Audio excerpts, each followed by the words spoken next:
Hello! In this video I will show you how to install Firefox browser on ZTE Blade A35e. So you have to start by opening your Google Play Store, then click on search bar and type in Firefox. Now click search and click install.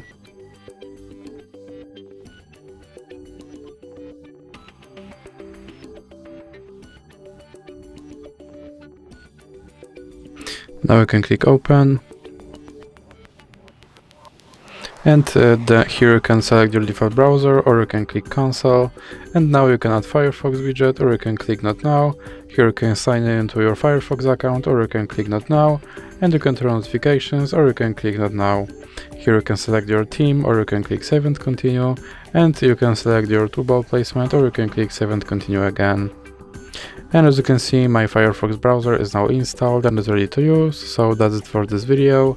If you liked it, please remember to leave a like and subscribe.